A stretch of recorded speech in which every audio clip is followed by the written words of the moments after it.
Bonjour, c'est Henri Lecomte sur le Déclic Magazine.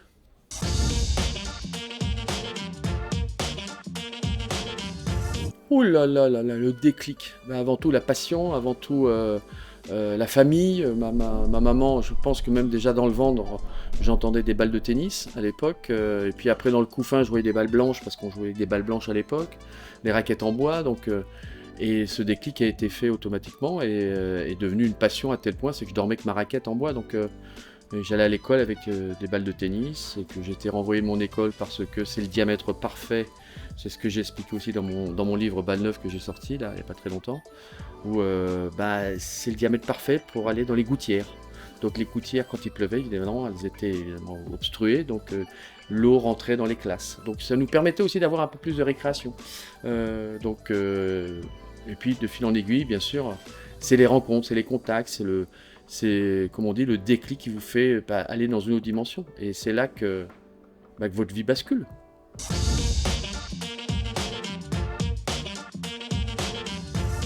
Moi j'ai la chance que ma famille, j'avais déjà deux sœurs qui jouaient très très bien au tennis, ça a été championne de France cadette, donc c'était déjà dans les gènes. Donc on a eu surtout la chance d'avoir une famille mon père qui voyageait beaucoup, ma mère qui est prof de tennis, qui a su gérer les quatre enfants. Et donc cette passion pour le tennis, elle a toujours été réelle, elle a toujours été là. Et c'est ça qui est important pour pouvoir faire bien passer le message et non pas être comme on peut voir un peu aujourd'hui. C'est-à-dire que ce sont les parents qui décident pour les enfants, parce que c'est les choix qu'il faut prendre. Et parfois, les parents ont peut-être trop envie que leur fils ou leur fille réussissent, ou alors prennent parfois une décision, non, il faut qu'il reste à la maison pour faire des études, mais il peut aussi partir dans la frustration, cet enfant, parce qu'il n'aura pas fait sa passion. Donc c'est toujours très délicat, c'est pas simple. Pour moi, on dit ouais, c'est fantastique parce que j'ai réussi, mais est-ce que derrière, il n'y a pas aussi toute une casse, des jeunes qui ne réussissent pas? Bien sûr, on n'est pas champion comme ça. Bien sûr qu'on souffre, bien sûr que... Moi, je ne pourrais pas dire que ce sont des sacrifices. On dit on va en sacrifier les moments de sa vie. Non, c'est extraordinaire d'être champion. Tout le monde dit, vous vous rendez compte, vous n'avez pas vécu votre adolescence. Oui, mais je pense qu'il y a beaucoup d'adolescents qui aimeraient vivre ce que j'ai vécu aussi à ce moment-là. Au contraire, c'est une passion, c'est une détermination, c'est une, une soif de vivre et de vaincre.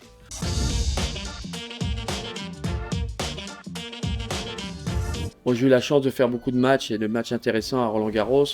Le match contre Boris Becker, par exemple, quand je gagne en 5-7, je l'avais battu en Allemagne. Et donc là, elle me dit, mais la semaine prochaine, je vais te battre de toute façon parce que je vais te battre à Roland-Garros. Je fais, écoute, très bien, Boris. Tu me battras jamais à Roland-Garros, tu me battras jamais sur terre battue. Je peux te laisser un petit peu pas la chance, je dis pas ça, mais je provoquais que tu gagnes à Wimbledon sur gazon à l'époque parce que c'était très très rapide. Et donc c'était un match extraordinaire. C'était bien sûr 88 où je le bats pour aller en quart de finale. Match en 5-7. Puis il y en a eu d'autres aussi. Il y a Nicolas Sculti en 92. Mené de 7-1, balle de 3-1, balle de 4-1. Mais je gagne 6-3, 6-3, 6-3 après. Ce qui est important, c'est de pouvoir marquer l'histoire aussi dans les moments importants. Comme les grands tournois du Grand Chelem. Battre les meilleurs joueurs du monde dans un tournoi, je veux dire, entre guillemets classique, un 500 ou un 1000, c'est déjà extraordinaire. Mais en 5-7, c'est autre chose.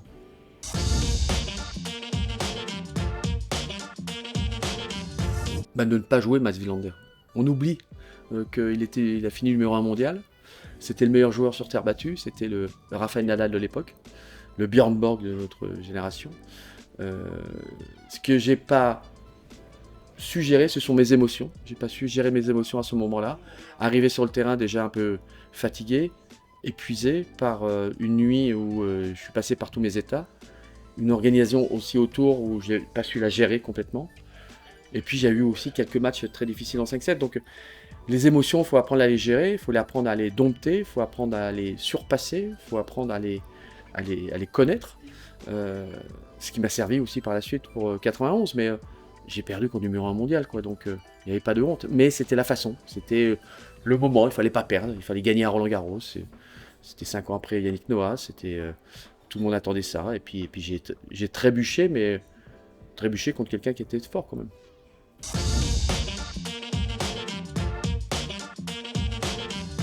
Oh, il y en a Coupe Davis 80, il y a tellement de moments forts, on a tellement raconté, on a tellement dit que on est obligé de revenir toujours à la même chose, qui est que 3 mois auparavant, j'étais presque en chaise roulante. Donc, si la demande de Yannick ne me fait pas comprendre certaines choses, je ne serais pas là aujourd'hui, je serais peut-être différent, ou je serais là avec vous, mais sans avoir gagné la Coupe Davis.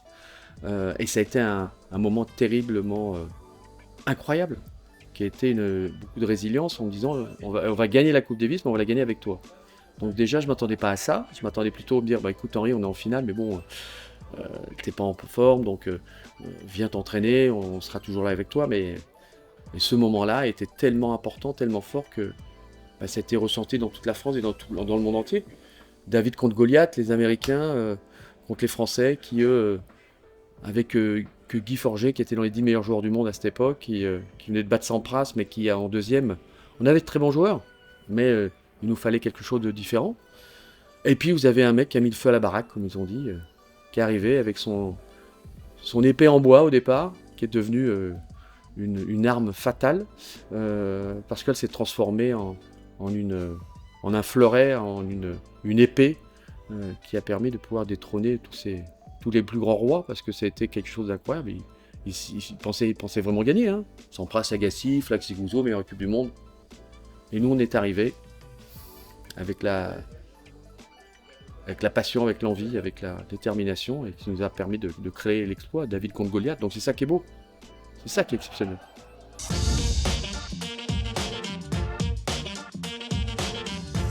Les sources d'inspiration, vous savez, elles sont multiples. Hein.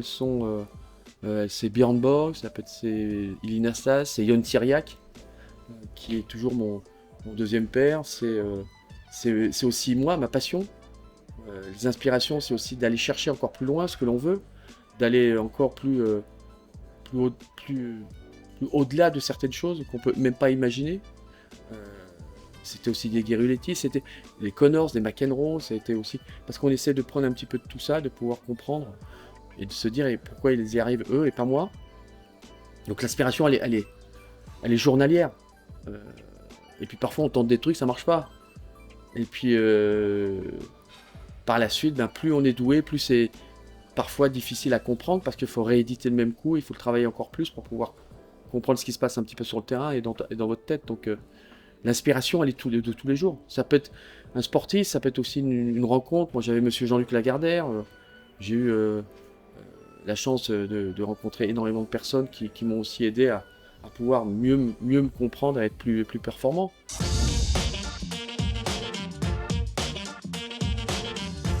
L'évolution du tennis, elle a été de décennie en décennie, de moments des années 80, 90, ça a déjà énormément progressé puisqu'on est devenu dans le professionnalisme. 90 jusqu'à 2000, ça a encore été dans une autre dimension avec des Sampras, avec toute une génération qui sont arrivés derrière, qui a eu toujours des combats extraordinaires, des rivalités hors normes. Des années 2000, on est passé vraiment encore dans une autre dimension, dans la préparation, la gestion, pouvoir encore mieux gérer ses émotions avec avec trois fantastiques. Rafael Nadal, Roger Federer et Novak Djokovic, ils ont mis le tennis encore dans une autre dimension. Les préparations, comment pouvoir être encore plus fort, encore plus performant. Le tennis a évolué en fin de compte beaucoup plus vite qu'on pensait. Le matériel a beaucoup évolué. La façon de se préparer a évolué. L'aspect mental, l'aspect gestion des émotions aussi a beaucoup évolué.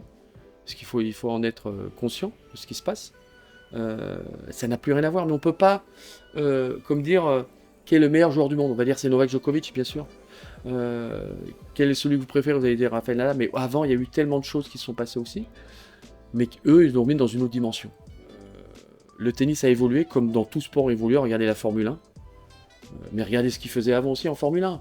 Ils roulaient dans les cercueils, et ils roulaient aussi vite, et parfois même c'était plus dangereux. Nous, ça a évolué, mais dans le côté positif aussi, parce que la préparation est quelque chose d'important. Donc chaque sport évolue dans différentes directions, mais qui peuvent être vraiment très très intéressantes. Et le tennis est passé dans une dimension qui est devenue, je pense, aller encore plus loin que ça. À mon avis, ça va être compliqué après. Alors bien sûr, il y a les statistiques, bien sûr, on va savoir comment te préparer, bien sûr, on va savoir comment rééduquer le mieux possible et le plus vite possible. Mais on sera toujours à la limite de l'être humain, donc après, peut-être qu'on fera des hommes bioniques. L'homme qui valait 3 milliards. Vous êtes trop jeune, vous ne connaissez pas.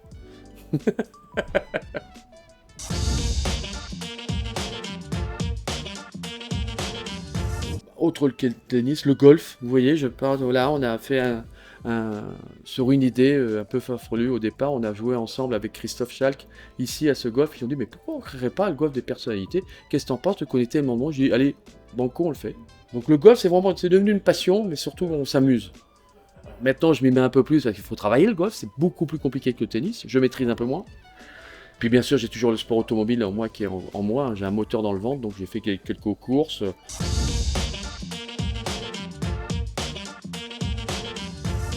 Dans le monde automobile, j'ai fait le Trophée Andro, j'ai fait les 24 heures de Chamonix, j'ai fait la course aussi en Super Cup Porsche dans les années 90.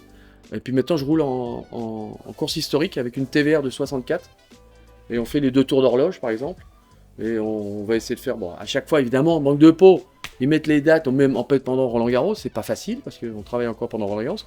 Mais sinon, voilà, c'est toujours dans le monde historique. Je connais assez bien Sébastien Loeb, qui est pour moi le plus grand pilote de tous les temps, parce que... Après Senna, d'accord.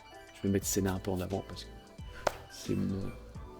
Mais je pense que Sébastien, quand on voit... ce qu'il fait en tant que pilote et avec une voiture, on ne se rend pas compte de la détermination, de la vitesse, de l'aisance qu'il peut avoir. Ça, bien sûr que les pilotes de Formule 1 sont fantastiques, mais un pilote de rallye, il doit s'adapter un petit peu comme un joueur de tennis par rapport à la surface, par rapport au temps, par rapport à ses pneus, comme vous avez dit aussi en F1, mais il tourne toujours de la même façon.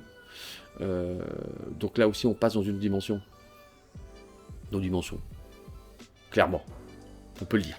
En plus, il est alsacien, donc voilà. Ah!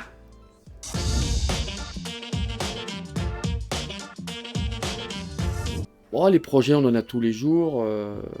Moi, j'ai été président de club pendant 14 ans avec le 3e club de France. Maintenant, j'ai passé la main parce que j'ai envie de faire d'autres choses.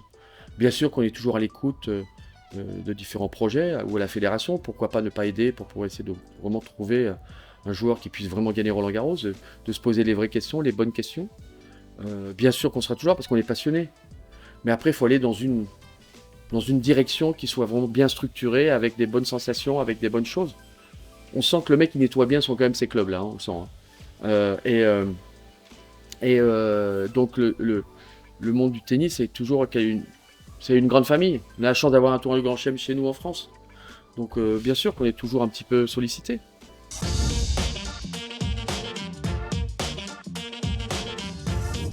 Alors, les enfants, une chose très importante, ne lâchez jamais rien. Il faut ne jamais dire, voilà, c'est trop dur. Bien sûr que ça va être dur.